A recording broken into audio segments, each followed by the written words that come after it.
Hi, beautiful people. I want to thank you for being here and for listening to my story and my experience. I do want to say that this is not an educational video. This is purely my experience, a little about me, so you kind of have an idea. If not, if you haven't been watching my videos prior to this, I am Kylie Cisse. I'm Afro-Indigenous. I was born and raised on a Native American tribe in the United States. Spirituality has been a part of my culture since I was born, and I'm really proud of where I came from, and I'm really proud of my people. If you want to just skip right to the experience, go ahead and feel free to go to this time, and that's where I start on my first night out of the 2 nights that I sat with the medicine. No, I'm a traveler. I took my first solo trip outside of the States back last year, actually, and I was in Southeast Asia for 6 months. It was a life-changing experience, and it really affirmed me of my life's mission and what I want to do, what I'm truly passionate about. After those 6 months, I was called back to come back home. The home that I had been running from. I had been I had been putting a muzzle on healing and inner work and trauma that I just wasn't ready for at the time. So I left home and I was traveling in the States for about a year. After being outside of the country, it was time to come home and to do the work. I was not happy about it. I threw a fit. I was kicking and screaming. I threw a fit. But looking back on it now, it was all worth it. I did the work, and I'm really proud of myself. What kind of led me into going into this ayahuasca retreat is, as an indigenous person, medicine, plant medicine especially, has been a part of the culture for forever. It's been used to heal. I knew I always was going to do ayahuasca at some point. I've always felt called to it, but I just didn't really know when. And during my healing, I was noticing, as much as the work that I was putting in, I wouldn't let myself now. I was thinking before coming to this ayahuasca retreat, like, I couldn't get to this point, past a certain point of healing. But now, since I've taken the medicine and I've sat with it and sat with Mother Ayahuasca, I just wasn't willing to let myself. Really grateful for the preparation that they gave us beforehand. It really calmed a lot of nerves. I'm really glad I chose this one because the research and the reviews were amazing that I did on it, and I asked for confirmation that this was the right retreat for me to go to, because there are all kinds of retreats for ayahuasca throughout South America, and specifically shamans. The correct term for in Colombia is called Taita. There are different kinds that you can come across, but a lot have different experiences in terms of maybe what you're getting out of it, and I feel this one was worth the money and worth the 4-day retreat, which I sat 2 nights with the ayahuasca. Going into this experience, they prepared us with a course, like before we even got into Colombia, that we needed to listen to a bunch of videos and the information that they gave us, and I think that was very, very helpful for me and a lot of people. This was the start of my backpacking trip, which I'm currently on. I just got done doing the ayahuasca this weekend, so it's literally been, today's Wednesday, it's been 3 days since I've left the retreat. I'm really glad that I did this. I'm really grateful that I had the opportunity to do this and I chose to do this. Sometimes when you feel ready, there's still fear, and honestly, I had a lot of fear going into this. And at the same time, I knew I was going to be okay. And the fear wasn't because of the retreat, it was because of what I was going to see. But where I'm at in my healing, it was time, and I knew it was time. The first 24 hours of the retreat is just preparation. We had word circles, we got to know each other, the facilitators, the space, the area, and they really just make you comfortable going in. And at first, when everyone was sharing like their intentions in the word circles, their childhoods, everyone had their own amount of like vulnerability that they were only okay with. Throughout the retreat, as we moved forward in the 4 days, everyone got extremely comfortable with each other. I felt so safe. This was one of the places where there was like 25 of us, almost 25 of us, or maybe a little over that were taking and sitting with the medicine, and I felt comfortable with everyone. I was really grateful for that. I had no issues with anyone. There was no problems within the whole group, and it really did feel like we were all there for a reason. And it was such a beautiful thing, which we'll get more into during the story. But going into night one, so I went up, I took the cup, and prior to this, I do want to mention that I had high heart rate. They did medical checks on us within the first 24 hours, and we noticed I had high blood pressure. So at the time, I was like, that's so weird. I've been an athlete since I could remember. Like, I've done so many different sports growing up. I had a very low, like slow heart rate, but this one really opened my eyes as well to really take care of my body, to nourish and to just love on my body, and I haven't been doing that. So that was an eye-opener. My heart rate, my blood pressure, we were monitoring it. I was nervous that I wasn't going to be able to do the ayahuasca because of it, but our facilitator, all the facilitators, the main one was like, no, like you'll be fine. We're just gonna supervise you, like monitor you a little. We'll just look after you a little bit more, and the Taita will probably just like really watch your dosage, and we'll see how it works with you. The Taita knows. He knows he can just read you, and he'll know how much to give you. That's just a part of his spirituality and his mysticism, and how in tune he is, and how powerful he is. Really, it's raining. So the first night after I took the first cup, I was just sitting there by the fire, relaxing. I would say out of the 3 cups, both nights, the first cup, I didn't feel anything, but it gets good at the second cup. The second cup was where everything changed for both nights. As soon as I purged, and purging, I'm not much of a vomiter. I'm gonna be so for real with you guys. Puking, but when you purge ayahuasca, it can come from any of your ends, and yeah, it's a beautiful thing, because when you're purging, that is a sign that like the dense energy, the heavy energy is being cleared out of you. Blockages, just like that dark matter is being cleared outside of your body. Every time I did purge, I was so grateful, and I was just like, thank you for helping me, making me a clear channel to receive these messages, just all of the above. While I was sitting by the fire, all of a sudden, I do remember I just started laughing. And then I felt sick, and I purged. We have our cute little bucket that you have. You have to take it with you everywhere, because you never know when you're gonna purge. It happens. Just start purging again. And then that's when everything just kicked in. It's raining hard. So after I started purging is exactly when I started to see visions. And mind you, I've had like gifts like to see things, but times 100. I've never felt like this before. I saw a past life to start out.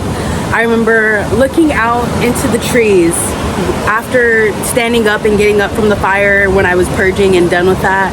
I was looking out into the sky, and I saw people on a hill, like a mountain, and there was a bunch of them, and they looked like they're fighters. They're about to fight, like go to war. And I had a hat, and it wasn't me, but it was me. I had a hat on. I don't know the proper word for it, but like in Asian culture, they have hats, and it goes under. That's the hat that I had on. I was by myself, and I had like my weapons with me, and it was like I was like 1v like 1,000 or something, and I was like, holy. And I was just sitting there with it, and I was like, okay, cool. And I bring up this past life to because this was the first one that I saw and was the only one that I saw for the first night. But moving into the second night, you're gonna understand, it kicks in. But after that, I also remember seeing the grid. I don't, what the proper term, like the simulation. See, this is some shit people are gonna be like, oh my god, you're just tripping balls. But this is plant medicine. This is serious. Like, you need to have respect for the medicine. This has been a part of cultures for centuries, years. This medicine is beautiful, but very complex as well. After I had seen that past life, I was like, okay, I need to sit still. I need to be still. So I went inside. I went to my bed, my little spaceship pod, and I started to sit with the medicine. I was still seeing like the simulation, the grid, every time I was looking around the room. And then I just kind of covered my eyes with a scarf like this. I have a bunch of silk scarves, and I blessed one prior to the ceremony. I put a bunch of prayers on it, and I covered my eyes. And while I was sitting with the medicine, I remember seeing a cat. There was a black cat, and it was like a tiny one. And then it went from a black cat to a big ass panther that was like opening its mouth. And I was like, okay, cool. And I figured, I was like, okay, this is probably like spirit animal that's like helping me right now. And I was really grateful for it. I was like, okay, thank you. Like I felt a very strong presence from seeing that, but also very calming that I was gonna be okay. After seeing this and seeing the damn simulation, like the grid, like everywhere, that was when things started to come up for me towards my childhood, which I was really grateful for. That was one of my intentions, were to heal like abuse, childhood wounds and stuff. Not to trigger warning, abuse, I'm not gonna go too deep into it, but both physical, verbal, and the actual kind of abuse was coming up that was from my childhood. I started to sit with it, and what kept coming up for me while this was in my head and being presented towards me, the abuse, was forgiveness. Forgiveness for myself. I, for so long, had so much shame, guilt. I would beat myself up and just like, I was very hard on myself, and it was pulling memories that I couldn't even remember, like if I had not done and taken the ayahuasca medicine from my childhood. Going into this, I had 3 different words. Well, you could say 4, but 3 to 4 different words that I wanted to get out of this. Sometimes the medicine is not going to give you what you want, but it's going to give you what you need. And that is something that the facilitators, the entire place was reiterating. But I was one of the lucky ones, and I'm really grateful for it, that I got exactly what I wanted. My first one was forgiveness, unconditional love, surrender, and trust. Also, my nails are dirty from the ocean. Don't mind me. Don't judge me. I'm trying to put you on to this story. We're not gonna get into this. The feelings of abuse were coming up for me, and I just sat with myself and I was like, I forgive you. You've done nothing but the best. You've tried. You've given your all, and everything. I was just talking to myself and talking with the medicine and Mother Ayahuasca. I noticed while I was in connection with her, I still am technically because she's in my system, but while I was in that connection with her, I noticed that all my abilities and gifts that I've been given in this life were enhanced with her. As I was saying, like times 100. I could talk with my ancestors, my spirit team, and the medicine, and then I could also hear, and I was seeing like clear pictures physically, like outwardly that I was seeing clear pictures, but also like mentally images as well. They were super strong. After that, and just really forgiving myself, coming into forgiveness genuinely, I started to see things coming up about my family, specifically my brother, for the first night. And me and my brother don't have the best relationship. It could improve, it could be worse, but it could be better. There's a lot of healing that needs to be done. And it was just like love for him and then love for myself.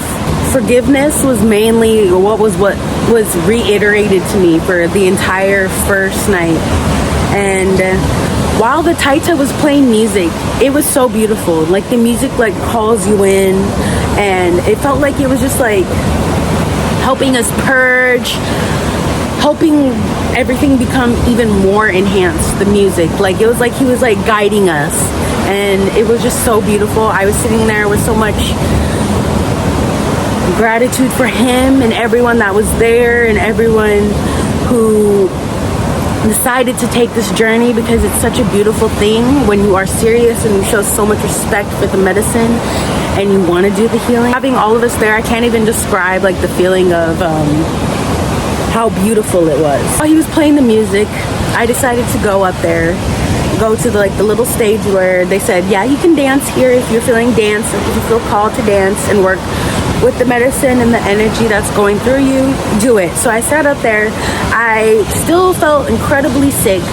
I was like speaking and pleading with the medicine. I was like, please, like, get it all out of me in one go. Like, thank you. I'm grateful for this. Thank you for clearing and healing me right now.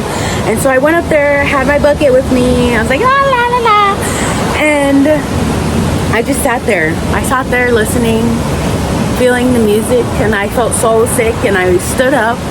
And in my culture, like in Native American dancing, we dance for our ancestors, people of our past, the future, honor, respect, love. And I stood up to honor. I had my hand up. I danced. I used to dance when I was a lot as well. I was a fancy shawl dancer, and also a jingle dress dancer. And in jingle, you can have a fan. Instead of having a fan, an eagle feather or a plume feather with me, I had like a scarf that I had blessed, like I was saying earlier. So I put it around my hand and I was showing respect. And as I was like sitting there, and then I was sick. I started to like purge again. And I was like, yeah, I need to go back to my spaceship, my bed. And this is where night one kind of comes to a close. I laid back down on my bed. I was rolling. I was holding my stomach. I was sitting in the fetal position with my bucket. And then at this point, I had already taken the next cup, the third cup. I'm just going to be meshing like the second and the third cup for me. For both nights, because I feel like the second and third cup experiences were the most profound, especially going into night 2, which I'm really excited to share with you. Having more visions, and I saw myself, and I was in a casket. And I was sitting there like, okay, now y'all know, when I pass away, when I leave this vessel, I want to be put in a tree. Put me in a damn tree. I was like, why am I in a casket? But I knew what it represented. It was death and rebirth. And I accepted it. And something that was funny within the group, within our word circles that was shared in the facilitators, was like, sometimes you will see yourself die. And if you're dead and you gotta die, just die. Like, it's a beautiful thing. Like, you're not literally gonna die. Like, this is rebirth. This is transformation. You are coming out of a phase of your life into a new one. It's a very beautiful thing. And I was like, okay, I was dead in my casket, and I was sitting there and I was like, okay, this is beautiful. And then things kind of get fuzzy from here. But at this point, after I had seen that, I just purged everything out for the rest of the night. And one last go, I laid down, and then I just fell asleep. I had a crazy vivid dreams that I can't even remember, but I do remember speaking with like my team and everything. Now, night 2. Night 2 was the craziest experience ever. Honestly, like, let's just get into it, because after the first cup of night 2, I sat by the fire. I didn't want to be sitting like on the chair. I wanted to be actually on the ground. I was in all forms, like I was like on my knees, I was on my belly, on my back, and I was just looking at the stars. I was looking at the moon. It was very beautiful, and the fire. And I was sitting with others, because other people can sit by the fire with you and stuff. You're just like in silence.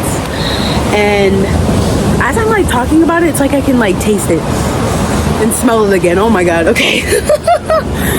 Oh wow. After taking the first cup of ayahuasca, I started to feel myself feel sick again on night 2. And I kind of just sat by the fire and enjoyed the nature, the scenery.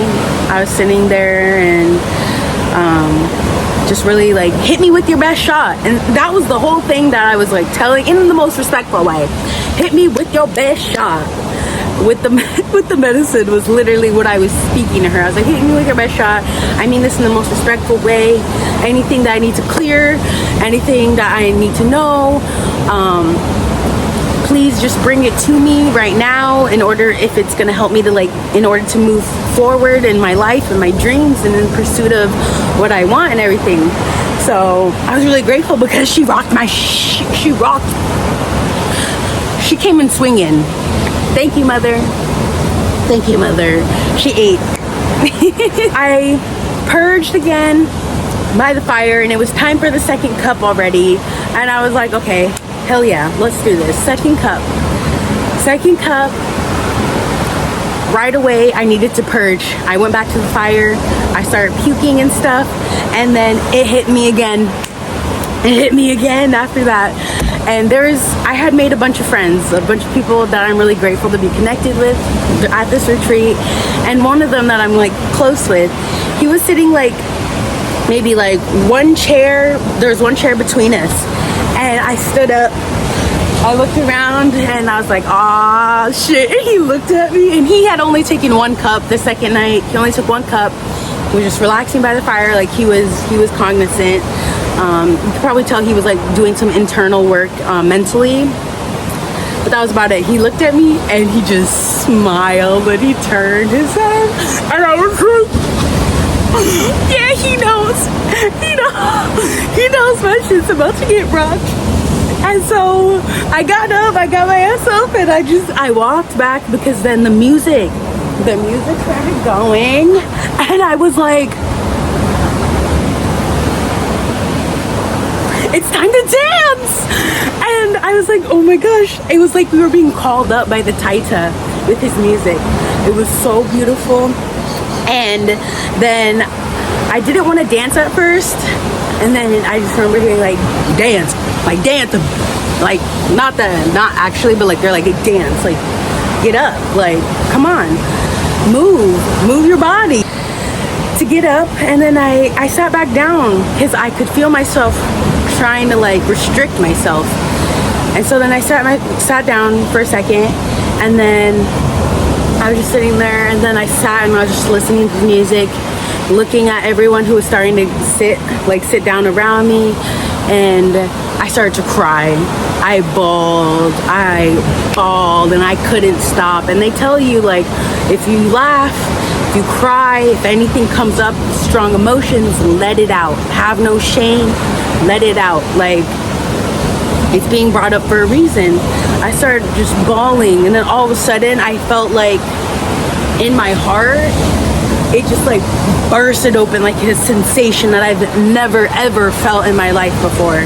I cried even louder, and I was like, oh my gosh. Mind you, this is a little piece that I forgot. When I was by the fire before I came in, I started to cry while I was purging as well. I was crying, and I was just like, okay, it's okay. I had no shame, no anything about it. I was really grateful for it. So then after I had cried sitting down, that's when I got up, and I was like, yeah, now I'm ready to dance. I am ready to dance. And then I remember dancing and hearing like, you are not alone. That was the message that kept coming up for me. And for the longest time, that's how I felt. I felt really alone. There's been points in my life, and trigger warning, where I've wanted to take and leave this planet. And I've always been like, what is my purpose? Why am I here? And stuff like that. And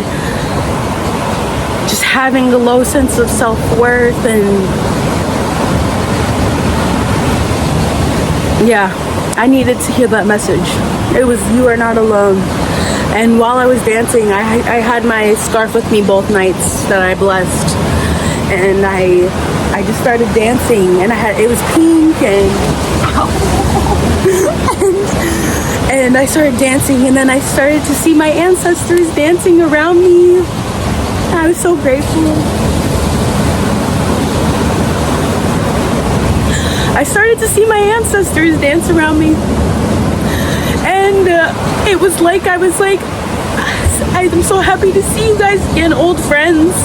It was like I had known them for years, centuries, however long. I was like, I'm so happy to see you guys again. Oh, okay. And then I started to see some more past lives while I was dancing. I saw myself, and I've always wondered why I felt called to Colombia. And now it makes sense. I do astrocartography readings as well, which is like location astrology. So places that you should go, like the energies, if you're wanting, like, what are you wanting to get out of it, or how it's going to treat you, like all that. And I have some planetary lines coming through Colombia already, but I saw myself as a woman in a very beautiful dress, like a skirt, and I was salsa dancing, and it came up, I don't know how, Cali, Colombia, Cali, and that's where salsa, I think, originated from. And so I was dancing as that, and then I also saw myself like flamenco dancing. I think that's Spain, and I was wearing a beautiful dress again, a different dress though, and I was spinning, and then I felt like I was calling everyone up with me because it was so beautiful. And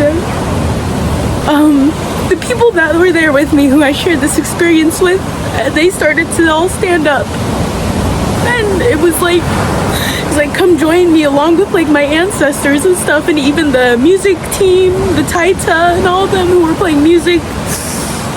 They were playing sitting down, but as soon as like I started dancing and stuff, like it was just like so beautiful. Everyone was dancing around me, and I just was like so happy. I don't know, it was just so much gratitude and love and joy and bliss, and I felt so free.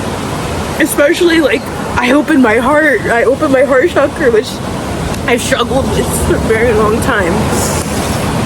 And I was still seeing the damn grid, like the matrix grid around me and shit like that. I was crying, I was laughing, and it was like my emotions were times 10, and I still feel this way. Like that's how I truly know like my heart has been open. I still feel this way. Like it's like, and I was telling my friends, like it's like having a shitty prescription contact lens and glasses, and you get a new one, and that's way better, and it's an upgrade. This is how I'm like seeing life from now on. Like it looks so different to me, and my emotions are so much stronger. I don't really know how to handle it right now, but I'm just letting myself feel. And I remember after like dancing, or while I was still dancing with everyone, I remember seeing my hands were glowing. My hands were glowing, and they were tingling. And I've always known I've been on the healer's path. So it was just further confirmation. And I saw a chief, an indigenous Native American chief, like sitting by the music team as well, like with a full headdress on. And I had known that I was like, I freed myself. That was like the message that kept coming up for me. And then there was moments where I would put my hands on my stomach, like kind of above my uterus, on my womb, and I was doing like womb healing. And it was amazing because that second night, a lot of the women, it was a common theme. We were feeling things in our womb, we were clearing a lot of things, we were touching our stomach, and it was so much womb healing. And it was so beautiful because women are powerful. We are powerful. We are literally like we are the in-between from like the heavens and to the earth. We are what's the proper word? Like, we are the middle. We are the connection. We bring life. So I thought that was literally so beautiful. And it kept coming towards me like, some of these people here are your soul family. And it was like wild, because I've never gotten so close with a group of people before. I typically, before taking this medicine, I've been quite guarded. I'm quite observant. Yeah, just very hypersensitive in that way, but I felt so comfortable, and I was like, yeah, that makes sense, that these are kindred spirits, and some of these are even within my soul family, these people here. I remember just welcoming the purge throughout both of the nights. I'm looking at my notes right now. And I remember seeing myself with Mother Ayahuasca, and she was in the form of like a native indigenous woman with very long hair, very tall, and she was like kind of just like comforting, holding me, and I was a child. It was my inner child she was with, and it was like she was guiding me and just loving me and being so kind during my whole process that night. And then I remember seeing and I've been known this, like, I will be having kids, and for the longest time I didn't want kids. I didn't want to pass on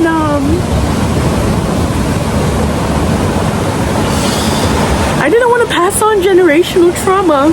I didn't want to bring a child into this world and have her experience what I've experienced. And as I've been healing, I'm like, yeah, I do want kids.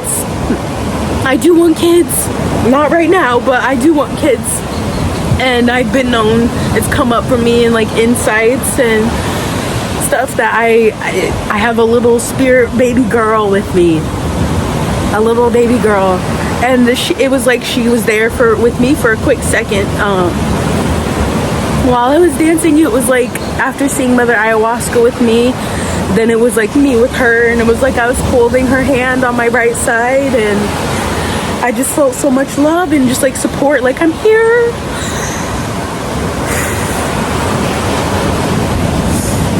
And the entire night after I had opened my heart, I kept touching my back and wanting to like stretch, because I just never felt the sensation of like an open heart, and I just never felt that feeling before. Like, you get where I'm talking about. I remember hearing like how my ancestors were telling me they're proud of me and so honored, and I was saying I was so honored and everything. And then I was sending love to others that were like dancing with me, or anyone who couldn't dance because they were purging. I was sending love to them, and I was just like, thank you for being here, and thank you for taking this journey with me. And then I was saying thank you to the Taita, like, thank you so much, and for being genuine, for being so powerful, for being so nurturing to us, like a father figure. Things are coming up with my family, like my grandma, my brother again, just like love for them and just gratefulness, and my mom. What I was hearing after that was emotions are neither negative or positive. And mind you, I wrote all these notes straight after, and emotions are neither negative or positive. They are meant to be fully felt. Embrace and feel your feelings, which is something I've repressed for a very long time. I've been very detached in the past. I've been very closed off. I wanted to hide myself, protect myself, just due to my upbringing and who I had to be in order to survive up until now. Like, it's okay to let go. It's okay to release. It's okay, like, you're safe, like, you're okay, you're fine, you are protected, you are loved. And that just like kept coming up for me. It was an entirely beautiful experience. I felt liberation, freedom, gratitude, and love was the last things that I wrote about it. And now I am a new person, and I thank the past versions of me for getting me here. I no longer feel that shame, that guilt. I feel very, very different. I'm still processing. It's only been 3 days, but I wanted to get this video out as soon as possible because I want you to not be scared of this medicine. I don't want you to think this is just tripping balls. There's so much healing. There's so much powerful energy and messages that you receive. Like, you're opening yourself up. You're being doctored on, literally doctored. We call Taitas in my culture, the shaman, medicine man, medicine woman. It's very powerful medicine, and this has been here for thousands and thousands of years. So show respect. And if you're wanting to work with this, do your research. And also know, like, you're always going to be scared. You're always going to be fearful. But do it with fear. Have your faith be stronger than the fear. Because all in all, the medicine is only going to show you what you need. What you need at that moment. Sometimes it's not going to show you what you want, but it's going to give you what you need. And I think that's beautiful. I came there for 4 different things that I already mentioned. Forgiveness, unconditional love, trust, and surrender. And that's what I did. So I'm really, really grateful for the medicine, that it gave me what I needed. And it purged, it helped me purge, and I felt amazing after each purge. That's the beautiful thing about it. As soon as you purge, you feel so much better. And now I am enjoying life here. So much gratitude. Thank you.